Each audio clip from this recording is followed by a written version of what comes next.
لم يكن الذين كفروا من أهل الكتاب والمشركين منفكين حتى تأتيهم البينة رسول من الله يتلو صحفا مطهرة فيها كتب قيمة وما تفرق الذين أوتوا الكتاب إلا من بعد ما جاءتهم البينة وما أمروا إلا ليعبدوا الله مخلصين له الدين حنفاء ويقيموا الصلاة ويؤتوا الزكاة وذلك دين القيمة إن الذين كفروا من أهل الكتاب والمشركين في نار جهنم خالدين فيها أولئك هم شر البرية إن الذين آمنوا وعملوا الصالحات أولئك هم خير البرية جزاؤهم عند ربهم جنات عدن تجري من تحتها الأنهار خالدين فيها أبدا رضي الله عنهم ورضوا عنه ذلك لمن خشي ربه صدق اللہ العظیم۔ میرے محترم بھائیو، عزیز دوستو، یہ سورۃ البینہ ہے، مدنی سورت ہے۔ اس کے اندر 8 آیتیں ہیں، 1 رکوع ہے۔ اس سورت کی اہمیت کا اندازہ آپ اس بات سے لگائیں کہ بخاری مسلم کی حدیث ہے، ایک دفعہ نبی اکرم صلی اللہ علیہ وسلم نے حضرت ابی بن کعب رضی اللہ تعالیٰ عنہ کو ارشاد فرمایا کہ ابی، تم مجھے سورۃ البینہ سناؤ، میرے سامنے سورۃ البینہ کی تلاوت کرو، اس لیے کہ مجھے اللہ تبارک و تعالیٰ نے حکم دیا ہے کہ ابی بن کعب سے سورہ بینہ سنو۔ حضرت ابی بن کعب رضی اللہ تعالیٰ نے یہ سن کر چونک گئے اور سوال کیا، اللہ کے رسول، کیا اللہ نے حکم دیا ہے کہ ابی سے کہو کہ میں آپ کو قرآن کی یہ سورت پڑھ کر سناؤں؟ آپ نے فرمایا کہ ہاں، اللہ نے حکم دیا ہے۔ کہنے لگے، اللہ کے رسول، کیا اللہ تبارک و تعالیٰ نے میرا نام لے کر کہا ہے کہ ابی سے کہو کہ وہ سورۃ البینہ کی تلاوت کرے آپ کے سامنے؟ تو آپ نے فرمایا ہاں، اللہ تبارک و تعالیٰ نے تمہارا نام لے کر کہا ہے کہ ابی سے کہو سورۃ البینہ پڑھ کر سنائے۔ میرے دوستو عزیزو، سوچ کے دیکھیں کتنی بڑی سعادت ہے۔ بھائی، ہمیں ہمارا استاد یا کوئی بھی بزرگ کہہ دے آج تم نے عشاء کی نماز آج تم نے پڑھانی ہے، ہمارا سر فخر سے کتنا بلند ہو جاتا ہے۔ یا کہہ دے کہ آج دیکھو لوگوں کے سامنے تم نے بیان کرنا ہے، تو ہم اپنے آپ کو کتنی زیادہ عزت فیل کرتے ہیں۔ اور یہاں کسی استاذ کا معاملہ نہیں ہے، یہاں رب العالمین کا معاملہ ہے۔ اللہ تبارک و تعالی خود حکم دیتے ہیں نبی اکرم صلی اللہ علیہ وسلم کو کہ ابی بن کعب سے کہو کہ وہ آپ کو سورۃ البینہ پڑھ کر سنائے۔ اور بعض روایات کے اندر تو میرے عزیزو اور عجیب الفاظ آئے۔ بعض روایات کے اندر آیا ہے، میرے محبوب صلی اللہ علیہ وسلم آپ ابی ابن کعب کو سورۃ البینہ سناؤ۔ اللہ اکبر! جس کے اوپر قرآن نازل ہو رہا ہے، جس کے اوپر قرآن نازل ہو رہا ہے، ان کو کہا جا رہا ہے کہ آپ ابی بن کعب کو سورۃ البینہ سناؤ۔ اس سے اندازہ لگاؤ یہ سورت کتنی عظیم الشان ہے، اور ابی بن کعب رضی اللہ تعالیٰ عنہ کی کتنی زیادہ عظمت والی شان ہے۔ اب آپ کے ذہن میں یہ بات آ رہی ہوگی کہ ابی ابن کعب کے اندر ایسی کون سی خاص بات ہے؟ لاکھوں صحابہ کرام ہیں، لاکھوں صحابہ میں سے خاص طور سے ابی ابن کعب کا نام لینا اور ان کو حکم دینا کہ وہ پڑھ کر سنائے، ان کے اندر ایسی کون سی خاص بات ہے؟ تو میرے عزیزو، اس کا جواب بھی حدیث میں موجود ہے۔ خود ہمارے آقا صلی اللہ علیہ وسلم نے ارشاد فرمایا، حضرت ابی ابن کعب رضی اللہ تعالیٰ عنہ یہ تمام صحابہ کرام کے اندر سب سے بہترین قاری تھے۔ کیا تھے؟ سب سے بہترین قرآن کی تلاوت کرنے والے۔ خود اللہ کے رسول نے فرمایا، اقرأہم ابی بن کعب، ابی ابن کعب سب سے بہترین قاری ہے۔ لیکن ان کے قاری ہونے کا یہ مطلب نہیں کہ دوسرے صحابہ قرآن اچھا نہ پڑھتے ہوں۔ صحابہ کرام کے اندر تو بہت ساری صفات تھی، آپ کوئی بھی اسلامی صفت صحابہ کرام کے اندر تلاش کرنا چاہیں، ہر صحابی کے اندر آپ کو تقریباً ہر صفت مل جائے گی. لیکن بات یہ ہے میرے دوستو، ہر انسان کو اللہ تبارک و تعالیٰ الگ صلاحیت عطا کرتا ہے. ایک انسان کے اندر بہت سی خوبیاں ہوتی ہیں، بہت سی صلاحیتیں ہوتی ہیں، لیکن کسی ایک خوبی کے اندر وہ ماہر ہوتا ہے، اسی خوبی کی وجہ سے وہ مشہور ہو جاتا ہے. بس یہی بات تھی. حضرت ابی ابن کعب رضی اللہ تعالیٰ کے اندر بھی بہت سارے کمالات تھے، بہت ساری خوبیاں تھی، لیکن بہترین قرآن کی تلاوت کرنے والی خوبی ایسی تھی کہ اس خوبی کی وجہ سے وہ سارے صحابہ میں مشہور تھے، اور ان کا لقب پڑ گیا تھا قاری، کہ بہترین قاری ہے. خود اللہ کے رسول نے فرمایا ابی ابن کعب بہترین قاری ہے. جیسے حضرت ابو بکر صدیق رضی اللہ تعالیٰ کے اندر کون سی صفت نہیں تھی، لیکن مشہور ہو گئے سچائی کی صفت کی وجہ سے، اس لیے لقب پڑ گیا ابو بکر صدیق. حضرت عمر رضی اللہ تعالیٰ عنہ کے اندر بہت ساری خوبیاں تھی، لیکن مشہور ہو گئے عدل و انصاف کی خوبی کی وجہ سے، اس لیے ان کا لقب پڑ گیا خلیفہ عادل. حضرت عثمان رضی اللہ تعالیٰ عنہ کے اندر بہت ساری صفات تھی، لیکن شرم و حیا بہت زیادہ تھی، تو اس صفت کی وجہ سے مشہور ہو گئے.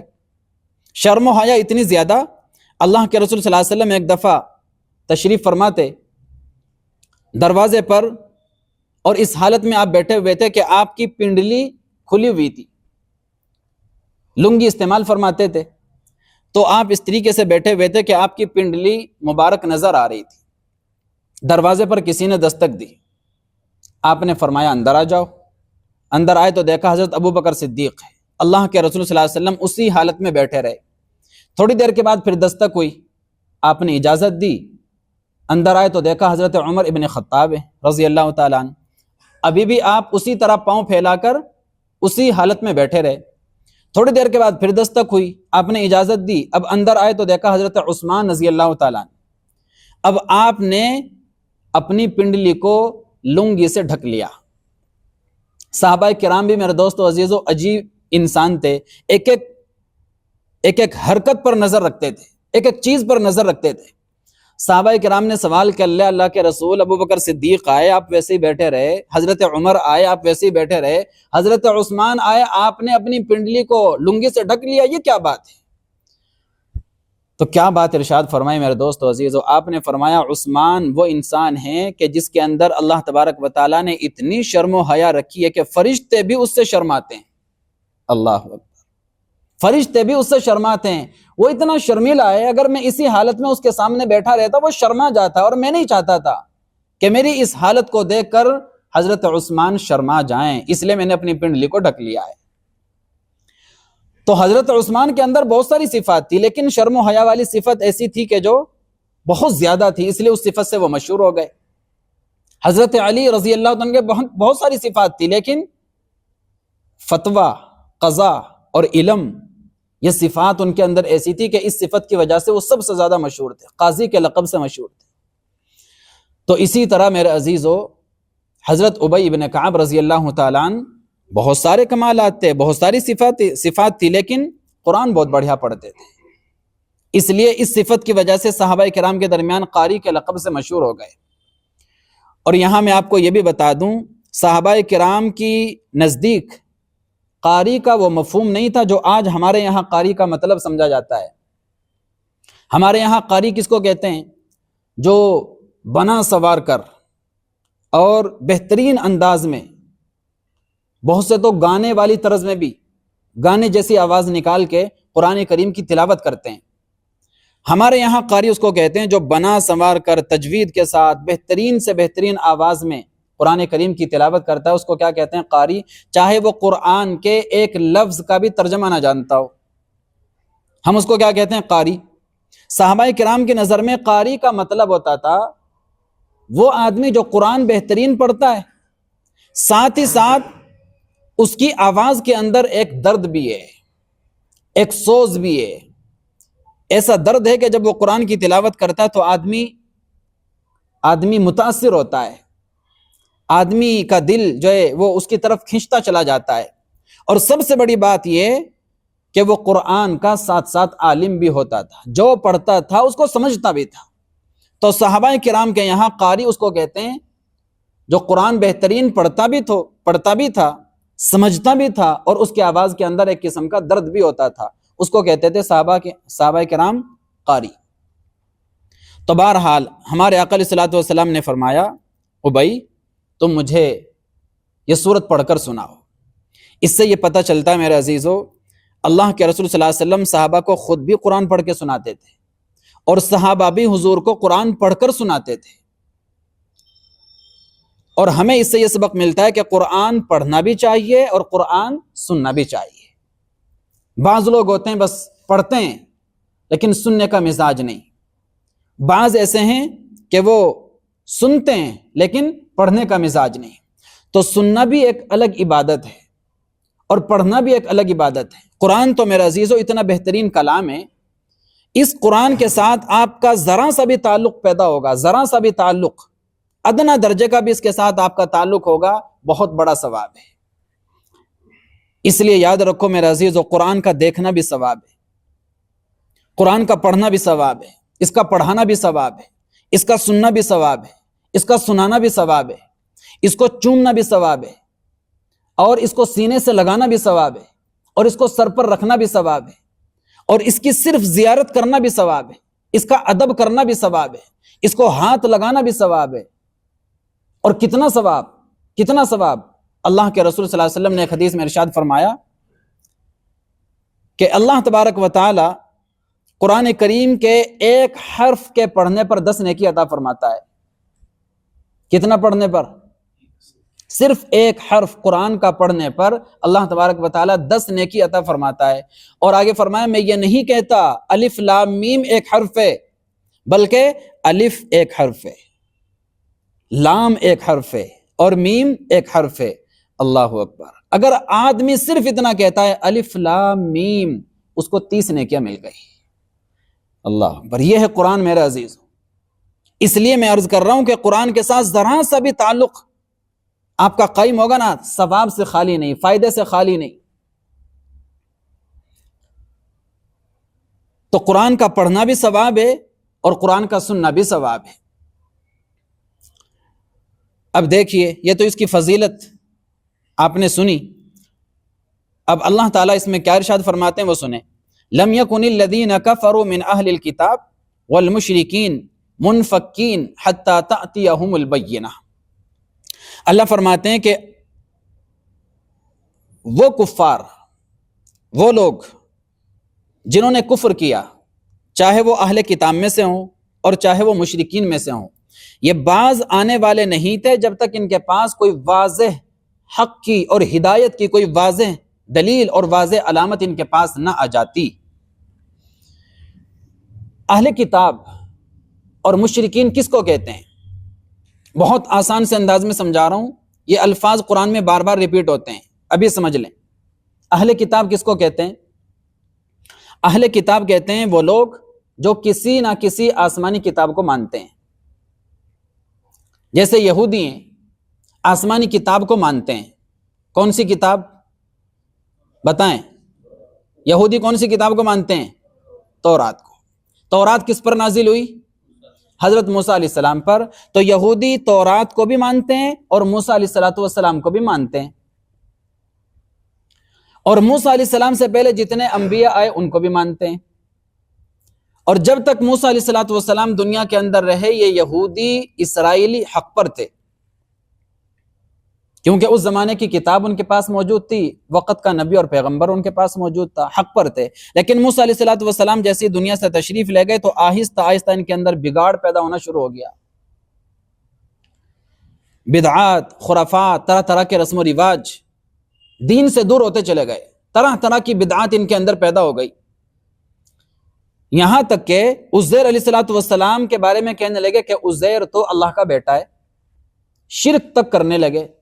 خود اپنے بارے میں کہنے لگے نحن ابناء اللہ و احباؤ، ہم بھی اللہ کے بیٹے ہیں، اور صرف بیٹے نہیں، اللہ کے محبوب بھی ہیں۔ و احباء، نحن ابن اللہ و احباء، ہم اللہ کے بیٹے بھی ہیں، اللہ کے محبوب بھی ہیں، چہیتے ہیں۔ یہ مونگ مسور کی دال، یہ مونگ مسور کی دال، اتنا بڑا دعویٰ ہم اللہ کے بیٹے ہیں اور اللہ کے محبوب ہیں، نہ پدی کا شوروا، اور زبان اتنی لمبی. اور کیا انہوں نے ایک عقیدہ گھڑا کہ چونکہ ہم اللہ تعالیٰ کے بیٹے ہیں، اللہ کے محبوب ہیں، اس لیے دنیا کے اندر جتنی بھی مخلوق ہے، ساری مخلوق میں سب سے بہترین مخلوق یہودی ہیں. ہمارے علاوہ چاہے وہ کوئی بھی ہوں، عیسائی ہوں، مسلم ہوں، غیر مسلم ہوں، کوئی بھی ہوں، ہمارے علاوہ دنیا کے اندر جتنے بھی ہیں سب کے سب جانور سے بھی زیادہ بدتر ہیں. یہ ان کا عقیدہ آج بھی ان کی کتابوں میں لکھا ہوا ہے. نبیوں کو قتل کرنا شروع کر دیا، کتاب کے اندر تحریف کرنی شروع کر دی، اللہ کی ذات میں شرک کرنا شروع کر دیا، ذات اور صفات میں شرک کرنا شروع کر دیا، طرح طرح کی بدعات اور خرافات ان کے اندر پیدا ہو گئی. لیکن بہرحال پھر بھی یہودی کیا کہلائیں گے؟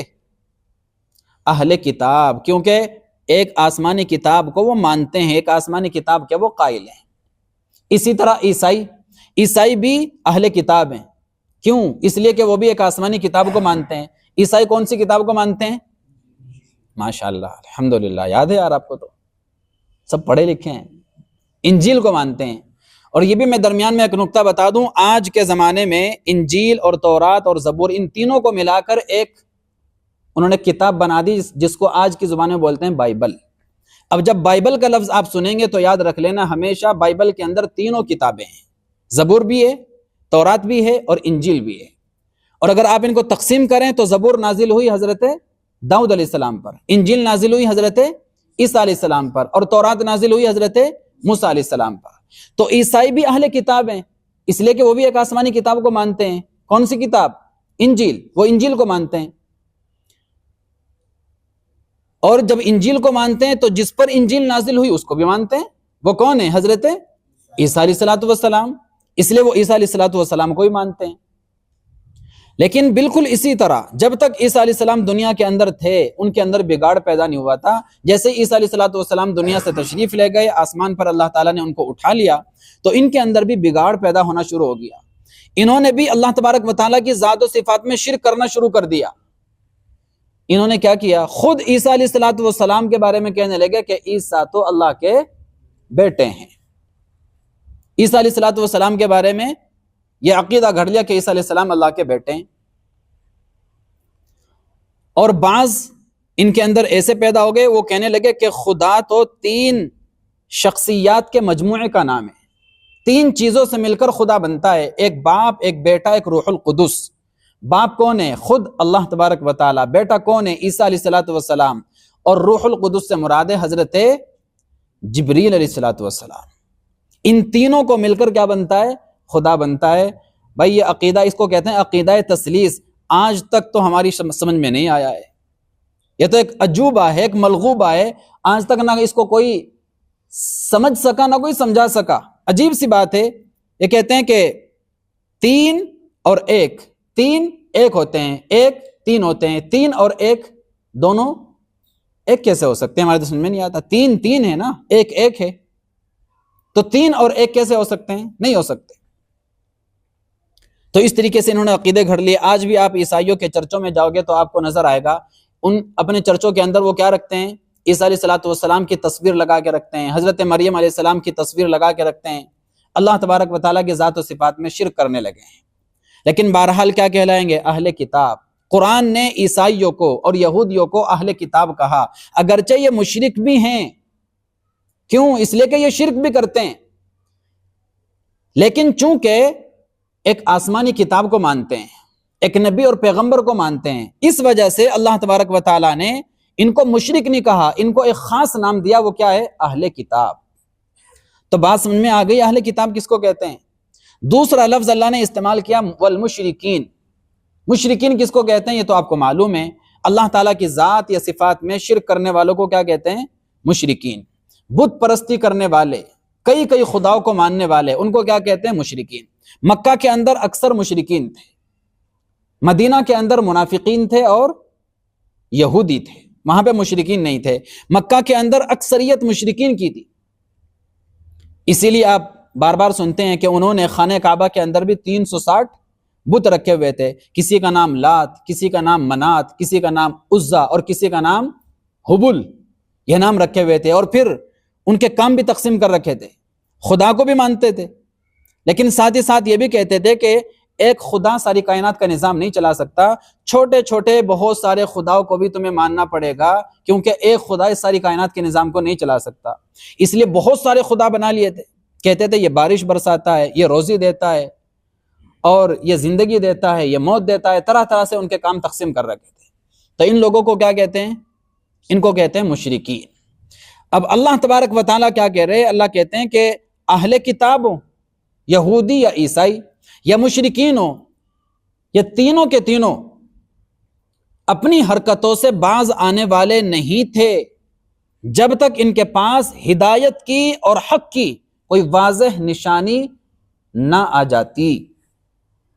اس لیے اللہ تبارک و تعالیٰ نے فیصلہ کر لیا کہ اب میں ان کو گمراہی سے نکالنے کے لیے ان کے پاس ہدایت کی ایک واضح نشانی بھیجنا چاہ رہا ہوں، اور وہ ہدایت کی واضح نشانی اللہ تبارک و تعالیٰ نے بھیجی، اور وہ کون ہے؟ رسول من اللہ، اللہ کا رسول۔ کون سا رسول؟ آخری رسول، حضرت محمد صلی اللہ علیہ وسلم۔ ہمارے آقا علیہ الصلوۃ والسلام ہدایت کی واضح دلیل ہیں، حق کی سب سے بڑی دلیل ہیں، اور حق اور ہدایت کا سب سے بڑا نمونہ ہے۔ کون؟ ہمارے آقا صلی اللہ علیہ وسلم۔ آپ کو اللہ تبارک و تعالیٰ نے کیوں بھیجا؟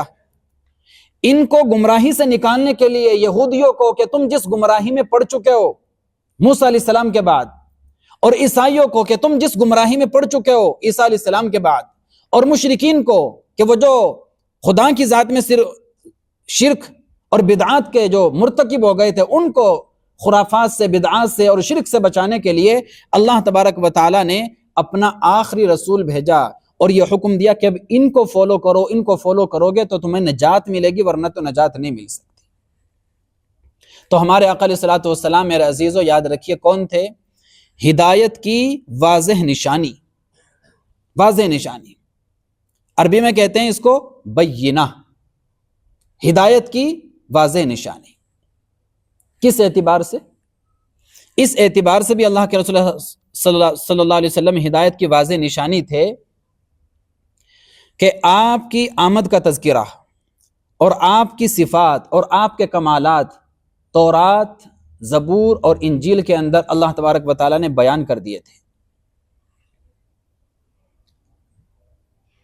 آپ کی پوری تفصیلات، آپ کا حلیہ، حتیٰ کہ آپ کے صحابہ کرام کا تذکرہ قرآن میں اللہ نے بیان کیا۔ وَذَلِكَ مَثَلُهُمْ فِي التَّوْرَاةِ وَالْإِنجِيلِ، صحابہ کرام کا تذکرہ بھی تورات اور انجیل کے اندر موجود تھا، اللہ کے رسول صلی اللہ علیہ وسلم کا تذکرہ بھی تورات اور انجیل کے اندر موجود تھا۔ حضور کا حلیہ، حضور کی صفات اور آپ کے اوصاف اور کمالات، ہر چیز کو اللہ تبارک و تعالیٰ نے ان کی کتابوں کے اندر بیان کر دیا تھا۔ کس لیے بیان کیا تھا؟ کہ جب وہ میرا آخری نبی اور پیغمبر آئے تو اس کو پہچاننے میں ان لوگوں کو دقت پیش نہ آئے، اس لیے اللہ تبارک و تعالیٰ نے پہلے کھول کھول کے بیان کر دیا۔ لیکن میرے دوستو عزیزو، بعض بدبخت اور بدنصیب ایسے ہوتے ہیں، ہدایت 2 اور 2 4 کی طرح ان کے سامنے واضح ہوتی ہے، حق اور باطل 2 اور 2 4 کی طرح ان کے سامنے واضح ہوتا ہے، لیکن پھر بھی وہ کسی تعصب کی وجہ سے، کسی حسد کی وجہ سے، کسی نفرت کی وجہ سے حق بات کو قبول نہیں کرتے اور محروم ہو جاتے ہیں۔ بس یہی کچھ ہوا ہے یہودیوں کے ساتھ بھی اور عیسائیوں کے ساتھ بھی، ورنہ ان کا حال یہ تھا۔ یہودیوں کا جو اصل وطن تھا وہ فلسطین تھا، ملک شام تھا، مدینہ نہیں تھا۔ مدینہ کے اندر بہت پہلے یہ آ کر کے آباد ہو گئے تھے، اور کس لیے آباد ہو گئے تھے؟ انہی نشانیوں کو پڑھ پڑھ کر اپنی کتابوں کے اندر کہ آخری پیغمبر آئے گا تو اس علاقے میں آئے گا، اس علاقے میں ہجرت کر کے آئے گا۔ مدینہ کے اندر، مدینہ کا پہلا نام تھا یثرب، اس لیے بہت پہلے اللہ کے رسول کی آمد سے بہت پہلے یہودی ہجرت کر کے مدینہ کے اندر آ کر کے آباد ہو گئے تھے آخری نبی کا استقبال کرنے کے لیے، اور ان کے بہت سارے خاندان وہاں پر آ کر کے آباد ہو گئے تھے، آپ سنیں گے آگے۔ لیکن جب ہمارے آقا صلی اللہ علیہ وسلم تشریف لے آئے تو اب انہوں نے اللہ کے رسول صلی اللہ علیہ وسلم پر ایمان لانے سے انکار کر دیا۔ کیوں؟ صرف اس لیے کہ ہم تو یہ سمجھتے تھے جس طرح بڑے بڑے انبیاء سب کے سب بنی اسرائیل کے اندر آئے، آخری نبی اور پیغمبر بھی ہمارے خاندان میں آئے گا، بنی اسرائیل کے اندر آئے گا، لیکن یہ کیا ہوا، وہ تو بنو اسماعیل کے اندر پیدا ہو گئے۔ چہرے مہرے سے دیکھتے ہیں تو جانتے ہیں، پہچانتے ہیں، علامات، اوصاف، کمالات کو اپنی کتابوں میں دیکھتے ہیں، ادھر حضور کی زندگی میں دیکھتے ہیں تو جانتے پہچانتے ہیں۔ اللہ فرماتے ہیں اتنا پہچانتے ہیں، یعرفونہ کما یعرفون ابناء، جس طرح اپنے بچوں کو پہچانتے ہیں۔ اپنے بیٹے کو پہچاننے میں کوئی باپ کنفیوز ہوتا ہے؟ ماں باپ اپنے بچے کو پہچاننے میں جس طریقے سے کنفیوز نہیں ہوتے، اس طریقے سے اللہ کہتے ہیں کہ میرے محبوب کو یہ جانتے پہچانتے، لیکن پھر بھی ایمان لانے سے انکار کر دیا۔ کیوں؟ حسد کی وجہ سے۔ حسد کیا؟ صرف یہ حسد کہ ہمارے خاندان میں کیوں نہیں آئے، بنی اسرائیل کے اندر کیوں نہیں پیدا ہوئے، بنو اسماعیل کے اندر کیوں آ گئے؟ اس لیے حسد کی وجہ سے ایمان سے محروم ہو گئے۔ بہت کم لوگ تھے میرے عزیزو، یہودیوں میں اور عیسائیوں میں، جنہوں نے ہمارے آقا علیہ الصلوۃ والسلام کی ذات پر ایمان قبول کیا تھا۔ اکثر لوگ محروم ہو گئے۔ ایک یہودی سے ہمارے آقا علیہ الصلوۃ والسلام نے قرضہ لیا، کچھ مہینے 2 مہینے کا وعدہ کر لیا کہ میں واپس کر دوں گا۔ وعدے سے پہلے وہ یہودی حضور کے پاس آیا اور کہنے لگا محمد میرا قرضہ مجھے واپس کرو۔ آپ نے فرمایا بھائی ابھی تو وعدہ بھی نہیں ہوا، ابھی تو ٹائم بھی نہیں ہوا، وعدے کے مطابق میں آپ کا قرضہ واپس کر دوں گا۔ بس اتنا سننا تھا، اس نے اللہ کے رسول کو گالیاں دینی شروع کر دی۔ جو کچھ بک سکتا تھا، کہہ سکتا تھا، جو کچھ اپنی بھڑاس نکال سکتا تھا، سب کچھ کہا۔ اور اللہ کے رسول صلی اللہ علیہ وسلم وہ سب کچھ سن کر سر جھکائے بیٹھے رہے اور مسکراتے رہے، کوئی جواب نہیں دیا۔ جب وہ بالکل اطمینان سے چھک گیا، ساری بھڑاس اس نے نکال لی، سارا غصہ اس نے اتار لیا، جو کچھ گالیاں اس کے پاس تھی ساری گالیاں اللہ کے رسول صلی اللہ علیہ وسلم کے اوپر اس نے آزما لی۔ اب اچانک سے کہنے لگا یا محمد اپنا ہاتھ بڑھائیے اور مجھے اسلام کا کلمہ پڑھائیے۔ اللہ اکبر۔ آپ نے فرمایا بھائی ابھی تو مجھے گالیاں دے رہا تھا اور ابھی کہہ رہا ہے کہ مجھے کلمہ پڑھا دو۔ تو کہنے لگا اللہ کے رسول بات یہ ہے کہ میں آج آپ کا امتحان لینے کے لیے آیا تھا۔ میں تورات کا بہت بڑا عالم ہوں، میں نے اپنی کتاب کے اندر آپ کی بہت ساری صفات، بہت ساری خوبی اور کمالات پڑھے، اور میں جب آپ کو دیکھتا ہوں تو ہر خوبی، ہر صفت آپ کے اندر میں موجود پاتا ہوں۔ ہماری کتاب کے اندر آپ کی ایک خوبی اور ایک کمال یہ بھی لکھا ہوا تھا کہ وہ میرا نبی، میرا آخری نبی بڑا بردبار ہوگا، بڑا حلیم المزاج ہوگا، بڑا برداشت کرنے والا ہوگا۔ تو میں نے سوچا قرض کے بہانے سے اس صفت کو آج آزمایا جائے، اس لیے میں نے آپ کو گالیاں دی۔ اور وہ جو صفت ہماری کتاب کے اندر آپ کی لکھی وہ 100% میں نے آپ کے اندر محسوس کر لی، اپنی آنکھوں سے دیکھ لی کہ میں نے اتنی گالیاں آپ کو دی، لیکن اس کے باوجود بھی آپ بے برداشت نہیں ہوئے، غصہ کا اظہار نہیں کیا، میرے اوپر ناراضگی کا اظہار نہیں کیا، خاموشی کے ساتھ بیٹھ کر مسکراتے رہے۔ اس لیے واقعی آپ برحق اللہ کے نبی اور پیغمبر ہیں، اس لیے مجھے کلمہ پڑھا کر مسلمان کر لیجیے۔ تو یہ ہے میرے دوستو عزیزو کہ ہدایت کی بالکل واضح نشانی ہے ہمارے آقا علیہ الصلوۃ والسلام، اس کے باوجود بھی کوئی آپ کو دیکھ کر ایمان نہ لائے تو بھائی یہ اس کی اپنی محرومی ہے، اللہ کے رسول کا یا اللہ کا کیا نقصان ہے۔ اسی طرح بعض علماء نے ایک عجیب بات اور لکھی، بعض علماء کہتے ہیں کہ یہاں پر جو بینہ اللہ نے نبی اکرم صلی اللہ علیہ وسلم کو جو بینہ کہا ہے کہ ہدایت کی آپ واضح نشانی ہے، میرا رسول، میرا پیغمبر حق کی دلیل ہے، ہدایت کی علامت ہے، ہدایت کی واضح نشانی ہے۔ اس کا ایک مطلب بعض علماء یہ بیان کرتے ہیں کہ آپ علیہ الصلوۃ والسلام ساری انسانیت کے لیے نمونہ بنا کر بھیجے گئے، ساری انسانیت کے لیے نمونہ بنا کر بھیجے گئے۔ قیامت آدم علیہ الصلوۃ والسلام سے لے کر عیسیٰ علیہ الصلوۃ والسلام تک ایک نبی بھی میرے عزیزو ایسا نہیں گزرا جس کی پوری زندگی پوری انسانیت کے لیے نمونہ بن سکے۔ ہمارے آقا علیہ السلام کی زندگی ایسی کہ آپ ساری انسانیت کے لیے اور انسانوں کے ہر طبقے کے لیے بہترین نمونہ، بہترین نمونہ۔ کسی نبی کا وہ بچپنا محفوظ نہیں ہے، اور کسی نبی کی جوانی محفوظ نہیں ہے، اور کسی نبی کا بڑھاپا محفوظ نہیں ہے، اور کسی نبی کی ولادت محفوظ نہیں ہے، اور کسی نبی کا لین دین کا طور طریقہ وہ محفوظ نہیں ہے، اور کسی نبی کا نکاح وہ محفوظ نہیں ہے۔ ہمارے آقا علیہ الصلوۃ والسلام کی زندگی ایسی، ولادت سے لے کے وفات تک ایک ایک قول، ایک ایک عمل اللہ تبارک و تعالیٰ نے محفوظ کروا دیا۔ تو آپ ساری انسانیت کے لیے بہترین نمونہ ہیں۔ آپ کا بچپن وہ ہمارے سامنے، آپ کی جوانی وہ ہمارے سامنے، آپ کا بڑھاپا وہ ہمارے سامنے، آپ کی شادیاں وہ ہمارے سامنے۔ بچوں کے ساتھ کیسا سلوک کرتے تھے ہمیں معلوم ہے، بڑوں کے ساتھ کیسے پیش آتے تھے ہمیں معلوم ہے، بیویوں کے ساتھ آپ کا سلوک کیا تھا ہمیں معلوم ہے، دشمنوں کے ساتھ آپ کا سلوک کیسا تھا ہمیں معلوم ہے، دوستوں کے ساتھ آپ کا سلوک کیسا تھا ہمیں معلوم ہے۔ جب آپ غریب تھے، غربت کی زندگی آپ نے کس طرح گزاری، غربت میں آپ کا لائف سٹائل کیا تھا ہمیں معلوم ہے۔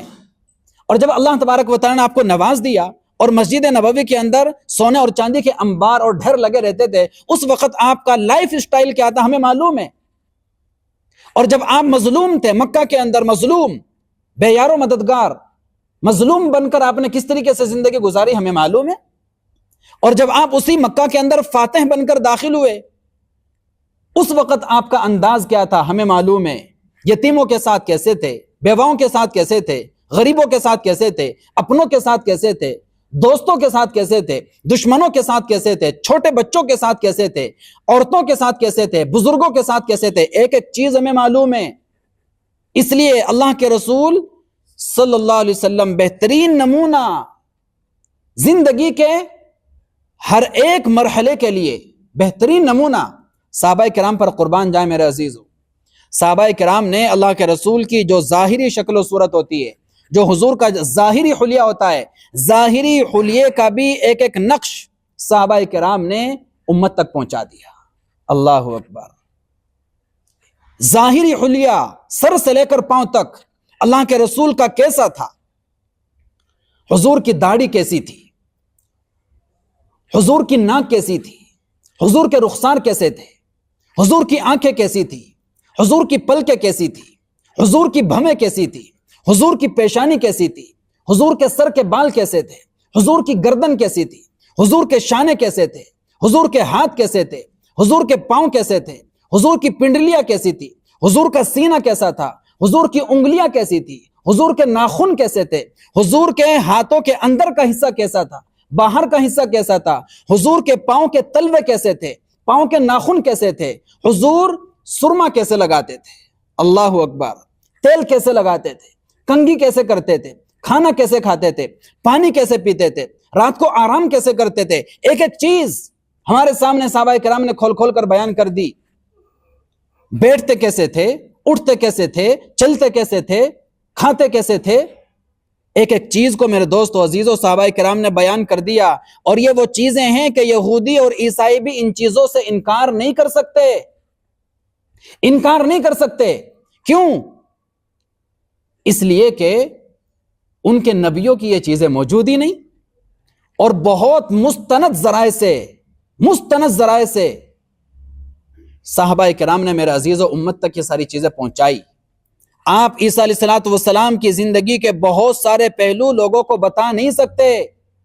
عیسیٰ علیہ الصلوۃ والسلام کا بچپن کیسا تھا نہیں بتا سکتے، شادی کس سے کی تھی نہیں بتا سکتے، بیوی کون تھی نہیں بتا سکتے کیونکہ شادی کی نہیں تھی، بچوں کے ساتھ کیسے تھے نہیں بتا سکتے، تجارت کرتے تھے کہ نہیں بتا سکتے، جنگ کی تھی کہ نہیں بتا سکتے۔ لیکن ہمارے آقا علیہ الصلوۃ والسلام کی زندگی کا ایک ایک پہلو، زندگی کا ایک ایک مرحلہ صحابہ کرام نے محفوظ کر کے امت تک پہنچا دیا ہے۔ تو آپ ساری انسانیت کے لیے بہترین نمونہ۔ اور یاد رکھیں میرے عزیزو، جب آپ کے سامنے کوئی نمونہ موجود ہوتا ہے تو پھر اس کو فالو کرنا آسان ہوتا ہے۔ جب آپ کے سامنے کوئی نمونہ ہی نہیں ہے تو اس کو فالو کیسے کریں گے آپ؟ جب آپ کے سامنے کوئی نمونہ ہوتا ہے تو پھر اس کو دیکھ کر عمل کرنا آسان ہوتا ہے۔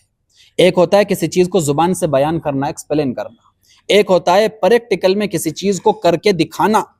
دونوں میں فرق ہے۔ زبان سے سمجھانے سے ہو سکتا ہے آپ اپنی بات کو واضح نہ کر سکیں اور لوگوں کو نہ سمجھا سکیں اور لوگ اس بات پر عمل نہ کر سکیں، لیکن جب آپ پریکٹیکل میں کوئی کام کر کے دکھا دیں گے، اس کو سمجھانا بھی آسان اور لوگوں کے لیے اس پر چلنا بھی آسان۔ ہمارے آقا علیہ الصلوۃ والسلام نے یہ جو دین تھا نا، اس دین کو صرف پڑھ کر بیان نہیں کیا، اس پر عمل کر کے دکھایا، ساری امت کو عمل کر کے دکھایا۔ اس لیے شیخ عبد القادر جیلانی رحمۃ اللہ علیہ کا بہت پیارا قول ہے، بہت پیارا قول ہے۔ وہ فرماتے ہیں کہ جب تک آدمی کامیاب انسانوں کو دیکھ نہیں لیتا، وہ خود کامیاب نہیں ہو سکتا۔ ماشاءاللہ، جب تک آدمی کامیاب لوگوں کو نہ دیکھ لے، وہ خود بھی کامیاب نہیں ہو سکتا۔ جو آدمی کامیاب ہونا چاہتا ہے تو کامیاب لوگوں کو دیکھو، کامیاب انسانوں کو دیکھو۔ جب تم کامیاب انسانوں کو دیکھو گے تو ان کے جیسا بننے کا شوق پیدا ہوگا نا۔ اب ان کو دیکھ کر ان کو فالو کرنا بھی آسان ہے، کیونکہ ان کی زندگی تمہارے سامنے، اور ان کے پیچھے چلنا، ان کی کاپی کرنا تمہارے لیے آسان ہو جائے گا۔ حضرت تھانوی رحمۃ اللہ علیہ کا ایک قول یاد آ گیا۔ حضرت تھانوی فرمایا کرتے تھے کہ بھائی 100% تو ہم بھی انسان نہیں بن سکیں، 100% تو ہم بھی انسان نہیں بن سکیں، لیکن ہم نے الحمدللہ انسانوں کو دیکھا ہے۔ اللہ، ہم نے دیکھ لیا انسان کیسے ہوتے ہیں۔ یہ ان کی تواضع کی وجہ سے کہہ رہے کہ اگرچہ ہم بھی 100% مسلمان نہیں کہا، انسان، کہ اگرچہ ہم بھی 100% انسان نہیں بن سکے، لیکن ہم نے انسانوں کو دیکھ لیا ہے، انسان کیسے ہوتے ہیں، اس لیے ہمیں کوئی دھوکہ نہیں دے سکتا۔ اور انسان کیسے ہوتے ہیں؟ انسان کس کو کہتے ہیں؟ انسان اس کو کہتے ہیں جو جانور نہ ہو۔ آسان سے انداز میں انسان کس کو کہتے ہیں؟ جو جانور نہ ہو۔ جانور کس کو کہتے ہیں؟ جانور اس کو کہتے ہیں کہ جس کو ذرہ برابر زندگی گزارنے کا کوئی سلیقہ نہ ہو۔ وہ جہاں چاہتا ہے پیشاب کر دیتا ہے، جہاں چاہتا ہے ٹوائلٹ کر دیتا ہے، جو چاہتا ہے اٹھا کے کھا لیتا ہے، جس کو دیکھتا ہے سینگ مار دیتا ہے، کسی کو لات مار دیتا ہے، کسی کے اوپر پیشاب کر دیتا ہے۔ تو کوئی سلیقہ ہے؟ اس کو کیا کہتے ہیں؟ جانور۔ اگر یہی سارے کام انسان بھی کرنا شروع کر دے کہ زندگی کے اندر کوئی ڈسپلین ہی نہ ہو، کوئی تمیز نہ ہو، کوئی ادب نہ ہو، کوئی احترام نہ ہو، نہ کھانے کا ڈھنگ، نہ پینے کا ڈھنگ، نہ چھوٹے بڑے کی جو ہے کوئی تمیز ہے، نہ کوئی آداب ہے، نہ کوئی احترام ہے، نہ انسانیت نام کی کوئی چیز ہے، تو پھر بتاؤ اس کو انسان کہیں گے کہ جانور کہیں گے؟ یہ تو انسان ہے، یہ تو جانور ہے۔ اسی لیے ہمارے آقا علیہ الصلوۃ والسلام نے مسلمان کی تعریف کی ہے۔ مسلمان کی کیا تعریف کی؟ ہمارے آقا علیہ السلام نے ارشاد فرمایا، مسلمان کس کو کہتے ہیں؟ انسان تو چھوڑو، مسلمان کی تعریف، المسلم من سلم المسلمون من لسانہ و یدہ۔ مسلمان وہ ہوتا ہے کہ جس کی زبان سے اور جس کے ہاتھ سے دوسرے انسان کو تکلیف نہ پہنچے، یہ ہے مسلمان۔ جس کی زبان سے بھی کسی کو تکلیف نہ ہو، انداز سے بھی نہ ہو، رویوں سے بھی نہ ہو، اشاروں میں بھی نہ ہو، اور ہاتھ سے بھی نہ ہو، زبان سے بھی نہ ہو، کسی بھی قول و عمل سے جس کے دوسرے لوگوں کو تکلیف نہ ہو، حضور فرماتے ہیں اس کو کہتے ہیں مسلمان۔ ہم کیا سمجھتے ہیں مسلمان بننا بہت آسان ہے؟ نہیں میرے عزیزو، یہ شہادت گہے الفت میں قدم رکھنا ہے۔ لوگ آسان سمجھتے ہیں مسلمان ہونا، مسلمان ہونا آسان نہیں ہے۔ مسلمان ہونے کے لیے بہت پاپڑ پہننے پڑتے ہیں۔ مسلمان ہونے کا مطلب ہے آپ بہت بڑی ذمہ داری اپنے کندھوں پر اٹھانے کے لیے تیار ہو جاؤ۔ بہت بڑی ذمہ داری اٹھانے کے لیے، بہت بڑی ذمہ داری کو نبھانے کے لیے آپ نے تیار ہونا پڑے گا۔ آپ نے ساری زندگی اس طریقے سے گزارنی ہوگی کہ آپ کی ذات سے، آپ کی زبان سے، اشاروں سے بھی، رویوں سے بھی کسی انسان کو تکلیف نہ پہنچے، تب آپ اللہ کے رسول صلی اللہ علیہ وسلم کی نگاہ میں مسلمان کہلانے کے حقدار بنو گے۔ مفتی شفیع صاحب رحمۃ اللہ علیہ کا ایک بہت پیارا شعر ہے، میں آپ کو سنا دوں۔ مفتی شفیع صاحب رحمۃ اللہ علیہ فرمایا کرتے تھے کہ تمام عمر اسی احتیاط میں گزری، تمام عمر اسی احتیاط میں گزری کہ آشیاں کسی شاخ چمن پہ بار نہ ہو۔ بھائی ہم نے تو ساری زندگی اس طرح گزار دی کہ ہماری ذات سے کسی کو کوئی تکلیف نہ ہو۔ اور میرے عزیزو یاد رکھو، اگر آپ ساری زندگی صرف اس طرح سے گزار دیتے ہو کہ آپ کی ذات سے کسی کو کوئی تکلیف نہ ہو، تو اللہ اور اس کے رسول کی نظر میں میرے عزیزو آپ بہت بڑے صرف انسان نہیں، بہت بڑے مسلمان ہیں۔ ہم لوگوں نے اسلام نام رکھ لیا عبادات کا، صرف نماز روزے کا نام میرے عزیزو اسلام نہیں ہے، صرف عبادات کا نام اسلام نہیں ہے، صرف ذکر اذکار کا نام اسلام نہیں ہے، صرف قرآن کی تلاوت کا نام اسلام نہیں ہے۔ اسلام تو میرے دوستو عزیزو پریکٹیکل میں لوگوں کو کر کے دکھانے کا نام ہے۔ میں وہی تو سمجھانا چاہ رہا ہوں۔